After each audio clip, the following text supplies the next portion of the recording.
Pelabuhan Merak di Banten dikenal sebagai salah satu kawasan transit tersibuk. Namun, tempat ini juga memiliki tingkat kejahatan yang cukup tinggi, terutama kasus pembegalan. Kejahatan ini sering terjadi pada malam hari, terutama di area sekitar pelabuhan atau di jalan-jalan menuju lokasi tersebut.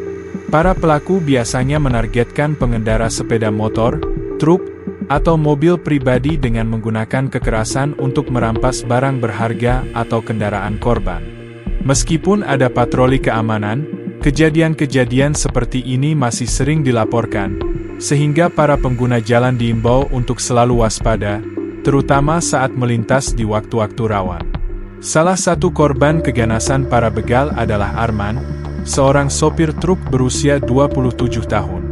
Malam itu, hujan rintik-rintik mengguyur pelabuhan Merak, menciptakan hawa dingin yang menusuk. Arman baru saja mengantarkan muatan terakhirnya dan sedang dalam perjalanan pulang. Ia adalah tulang punggung keluarga dan bekerja keras demi ibunya yang sudah renta. Kakaknya, Sersan Mayor Guntur, seorang anggota TNI, sering mengingatkannya agar berhati-hati saat bekerja di malam hari. Namun, malam itu, Arman memilih mengambil jalan pintas agar lebih cepat sampai ke pelabuhan dan tidak ketinggalan kapal terakhir menuju Lampung. Tanpa ia sadari, keputusannya membawa petaka. Begitu memasuki jalanan sepi dan gelap, ia telah diawasi oleh geng begal paling kejam di daerah itu, yang dipimpin oleh Andra, Sisik Baja. Mereka sering membegal sopir truk dan pedagang kecil tanpa belas kasihan. Saat Arman tiba di sebuah tikungan tajam, dua sepeda motor membuntutinya dan memotong jalannya. Truknya terpaksa berhenti mendadak. Sebelum ia sempat bereaksi, beberapa pria bersenjata tajam mendekati pintu truk. "Hei, kau! Turun sekarang atau kami habisi kau!" bentak salah satu begal. Dengan tangan gemetar, Arman membuka pintu dan turun perlahan. "Bang, saya cuma sopir. Saya nggak punya apa-apa," ujarnya memohon. Namun, permohonannya tidak digubris. Mereka langsung menggeledahnya.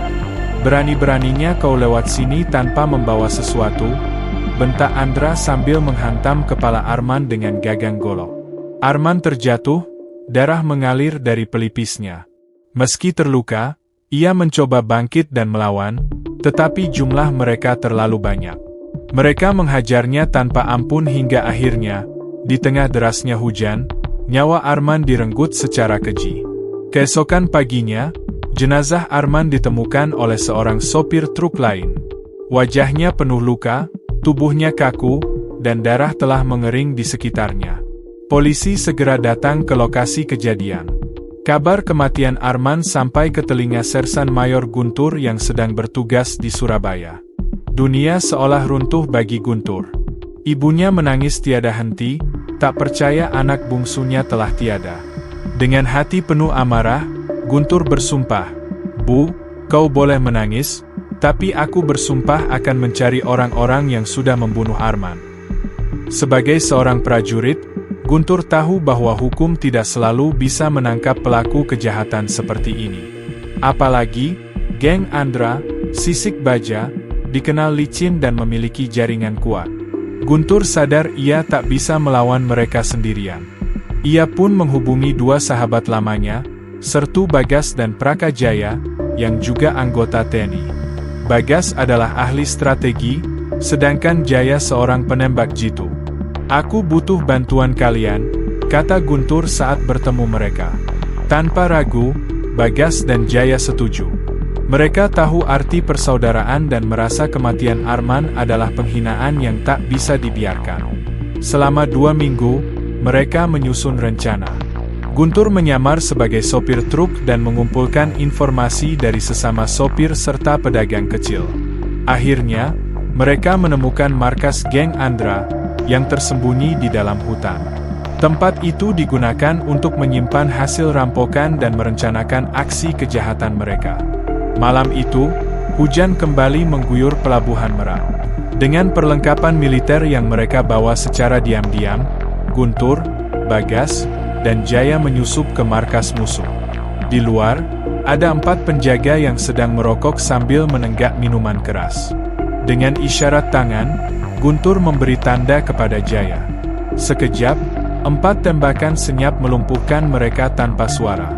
Di dalam markas, Andra dan anak buahnya sedang membagikan uang hasil rampokan sambil berpesta. Mereka tak menyadari bahaya yang mendekat. "Jadi ini orang-orang yang membunuh adikku," pikir Guntur dengan amarah membara. "Dengar ini, untuk Arman," bisiknya sebelum melemparkan granat asap ke dalam ruangan. Suasana berubah kacau. Anggota geng panik, berhamburan mencari jalan keluar. Saat itulah Guntur dan Bagas menerobos masuk, melumpuhkan satu persatu musuh yang mencoba melawan. Jaya, dari posisi luar, memastikan tak ada yang melarikan diri. Andra mencoba kabur melalui pintu belakang, tetapi Guntur sudah menunggunya. "Berhenti di situ," teriak Guntur. Andra menoleh, wajahnya pucat ketakutan. "Siapa kau?" tanyanya gemetar. "Aku adalah seseorang yang kau rugikan," jawab Guntur dingin. Salah satu anggota geng berusaha melarikan diri, tapi Guntur menembaknya di kaki. Andra berlutut, memohon ampun. "Bang, jangan bunuh saya. Saya nggak tahu dia adikmu," katanya putus asa. "Kau memohon ampun setelah membunuh adikku? Tapi kau sadar dia manusia, dan kau membunuhnya," ujar Guntur dengan nada dingin. Andra mencoba menyerang dengan golok, namun Guntur menghindar dan melumpuhkannya dengan teknik militer. Ia menatap Andra dengan penuh kemarahan, mengingat senyuman ceria Arman yang telah direnggut selamanya. "Ini untuk Arman," katanya sebelum melepaskan tembakan yang mengakhiri nyawa Andra.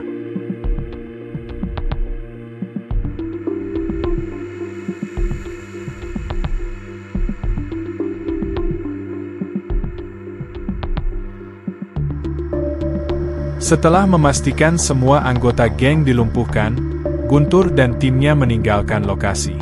Mereka menghancurkan barang-barang di markas agar tak bisa digunakan lagi. Polisi datang tak lama setelahnya. Guntur menyerahkan diri dan mengakui perbuatannya. Meskipun melanggar hukum, ia merasa telah menegakkan keadilan bagi adiknya. Kabar tentang aksinya menyebar, dan di luar penjara, nama Sersan Guntur menjadi legenda bagi para sopir truk dan warga Pelabuhan Merak. Mereka yang dulu hidup dalam ketakutan kini merasa lebih aman. Namun, ada harga yang harus dibayar. Beberapa anggota geng Andra yang berhasil kabur mulai membangun kembali kekuatan mereka di tempat lain.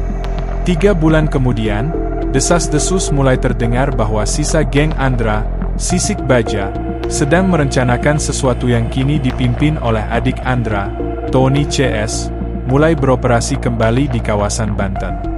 Tony terkenal lebih kejam dan licik dibanding kakaknya. Ia bersumpah akan membalaskan dendam atas kematian Andra, dan target utamanya adalah keluarga Guntur. Pada suatu malam, Bu Mariam yang tinggal sendirian di rumah kecilnya dikejutkan oleh suara gaduh di depan pintu. Ketika ia membuka pintu, seorang pria bertopeng berdiri di sana. "Kau ibunya Guntur, kan? Tunggu pembalasan kami," ancam pria itu sebelum melarikan diri dengan sepeda motor. Ketakutan mulai menyelimuti keluarga kecil ini. Bagas yang mendengar kabar tersebut dari tetangga Bu Mariam segera mengambil tindakan. Ia menghubungi Jaya dan memutuskan untuk menjaga Bu Mariam secara bergantian. Sementara itu, di penjara, Guntur menerima kabar tentang ancaman Tony CS. Ia marah, bukan karena dirinya, tetapi karena keselamatan ibunya yang terancam. Dengan keterbatasannya, ia menulis surat kepada Bagas dan Jaya. "Bagas, Jaya, aku tahu kalian selalu menjaga ibuku. Aku berutang banyak kepada kalian. Jika Tony CS benar-benar berani menyentuh keluargaku, aku akan mencari cara untuk menyelesaikannya. Meskipun aku di sini, jangan biarkan mereka menginjak harga diri keluargaku lagi." Surat itu sampai ke tangan Bagas dan ia membacanya dengan hati yang berat. "Kita harus bertindak sebelum mereka menyerang lagi," ucap Bagas kepada Jaya. Kemudian, Bagas dan Jaya mulai mengumpulkan informasi tentang Tony CS. Mereka mengetahui bahwa Tony dan kelompoknya sering bersembunyi di sebuah gudang di luar kota seram. Mereka juga mendengar rencana Tony untuk menyerang pelabuhan Merak dalam waktu dekat untuk menunjukkan kekuatan baru mereka. Keduanya sadar bahwa melibatkan polisi mungkin tidak cukup. Polisi seringkali lambat bertindak dan Tony punya koneksi yang membuatnya sulit disentuh hukum. "Kita harus mengambil tindakan sendiri," kata Jaya dengan tegas. "Ini bukan hanya tentang membela Guntur, tapi juga untuk para pelabuhan yang sudah lama menderita." Dalam gelapnya malam, Bagas dan Jaya menyusun serangan ke markas Tony CS. Mereka membawa peralatan militer mereka sendiri, termasuk senjata ringan dan alat komunikasi. Dalam hati mereka tahu, misi ini berisiko, tetapi demi keluarga Guntur dan keamanan masyarakat, mereka tak punya pilihan lain. Ketika malam semakin larut, mereka menyelinap ke markas Tony.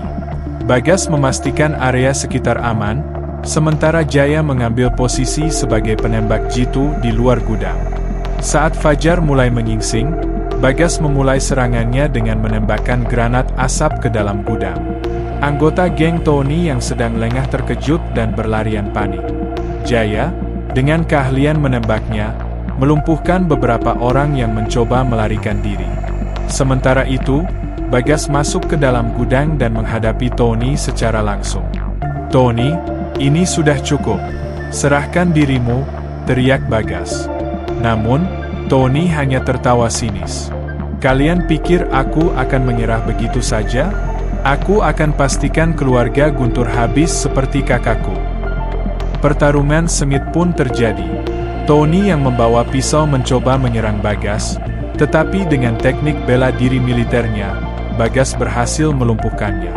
Tony CS dan sisa-sisa gengnya akhirnya ditangkap oleh polisi setelah dilumpuhkan oleh Bagas dan Jaya. Keberanian mereka membuat warga pelabuhan kembali merasa aman. Ketika Guntur mendengar kabar itu, ia merasa lega. Meskipun dirinya masih berada di balik jeruji besi, Bagas dan Jaya mengunjunginya di penjara. "Ibumu sekarang aman, Guntur. Kau tidak perlu khawatir lagi," ujar Jaya. Guntur tersenyum tipis, air matanya mengalir di wajahnya. "Terima kasih, teman-teman. Kalian adalah keluarga bagiku." Meski dendam telah terbalaskan dan ancaman telah berakhir, luka di hati Guntur dan keluarganya tetap ada. Namun, mereka menemukan kekuatan dalam persahabatan, keberanian, dan cinta keluarga untuk terus melangkah ke depan. Hari-hari di penjara terasa panjang bagi Guntur. Meski ia menerima hukuman dengan lapang dada, pikirannya sering dihantui oleh bayangan adiknya, Arman. Dalam kesunyian selnya, ia teringat wajah ceria Arman, suaranya yang penuh semangat saat bercerita tentang impiannya membangun rumah. Di luar penjara, ibu mereka, Bu Mariam, berjuang keras menerima kenyataan bahwa kedua anak lelakinya telah pergi, satu ke alam baka, satu lagi ke balik jeruji besi. Setiap minggu, ia mengunjungi Guntur, membawa makanan meskipun tubuhnya yang renta semakin melemah. "Jangan menyalahkan dirimu sendiri, Nak," ujar Bu Mariam suatu hari di ruang kunjungan. "Kau sudah melakukan yang terbaik untuk keluarga ini." Namun, Guntur hanya diam, matanya menerawang jauh, mencari penghiburan dalam doa yang ia panjatkan setiap malam. Itulah kisah yang saya sampaikan. Semoga kalian semua selalu sehat dimanapun berada. Sampai jumpa di kisah berikutnya.